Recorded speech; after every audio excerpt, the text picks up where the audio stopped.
Hello বন্ধুরা, কেমন আছো? আশা করি সবাই ভালো আছো। প্রত্যুষা ব্লগে সবাই স্বাগত। তো আজকে একটা নতুন ভিডিও নিয়ে আসলাম, সম্পূর্ণ দেখতে থাকো। তো দেখো এখন সকাল বাজে কটা, 7:26।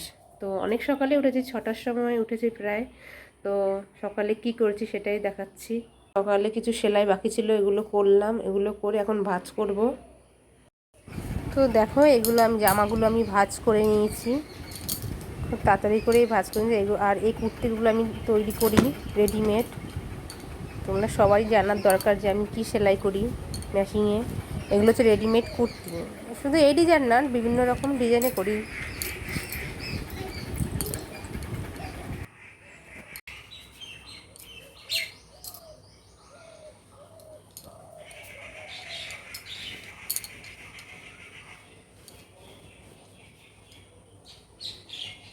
তো ভাঁজ করতে করতে আমার চোখে নজর পড়লো ওই একটা আম পড়েছে। তারপরে কিছুক্ষণ পরে দেখবে একটা আম নিয়ে আসবো গাছের থেকে কুড়িয়ে।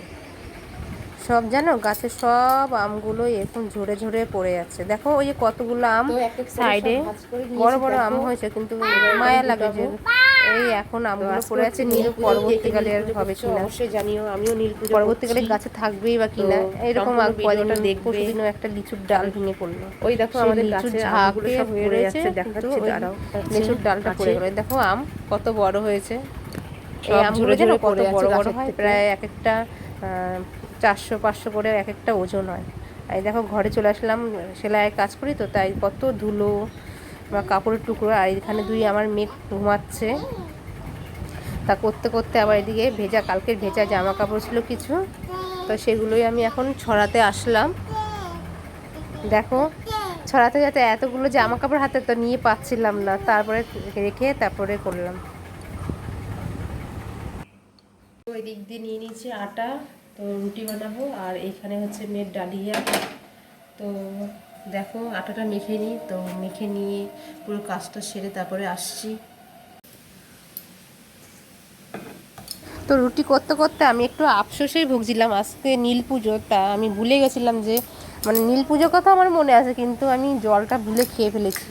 তা ভগবানের কাছে আমি খুবই আফসোস করছি যে ভগবান যাতে কিছু না হয়, ক্ষতি না হয়। আমার এটা তো মেয়ের জন্য করা, আবার ছেলে মেয়ের জন্য করা নীল পুজো, পরবর্তীকালে যাতে কোনো কিছু ক্ষতি না হয়, আমি ঠাকুর কাছে এটাই বললাম। জল অনেকে বলে ভুলে খেলে কিছু হয় না, কিন্তু তাও আমি বলেও তোমাদের কাছে বলে আমি পরবর্তীকালে জলটা খেয়ে নিয়েছি। আমার খুব আফসোস হচ্ছিল পরে। দেখো আমার রুটি, আজকে আমার রান্নার ঝামেলাটাও কম ছিল, শর্টকাটে রান্না করে দিয়েছি। মেয়ের ডালিয়া হয়ে গেছে। দেখো তোমাদের কার বাড়িতে এরকম ঝগড়া করে? আমার দেবুই মেয়ে জানো খুব ঝগড়া করে, মা ধরতে গেলে চুল টানাটানি করে।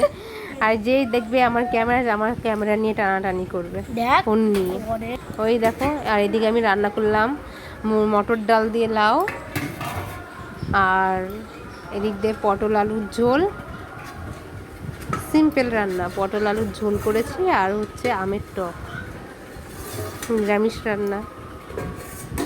এই হচ্ছে আমের টক। আজকে খুব সিম্পল রান্না করেছি। তারপরে স্নান করে এদিকে ফুলের মালা গাঁথতে চলে আসলাম। দেখো যে আমাদের গাছে অনেক আকন্দ ফুল হয়েছে, প্রায় 1 ঝুড়ি, তাতে অনেকেই নিয়েছে। আর আমি কিছুটা রেখে আমি মালা গেঁথেছি।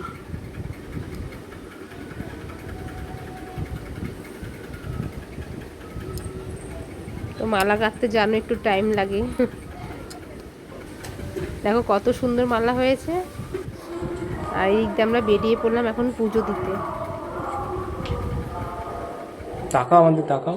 দেখাও ফুলের থেকে নিয়ে মুখে দেখাও।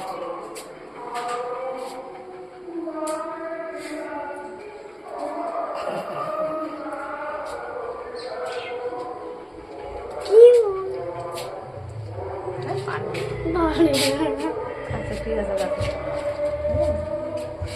ওই ক্যান্ডেল দেখাও। ঠিক আছে, হ্যাঁ। টাটা, আমরা পুজো দিতে যাচ্ছি। ঠিক আছে, যাও, তুমি যাও।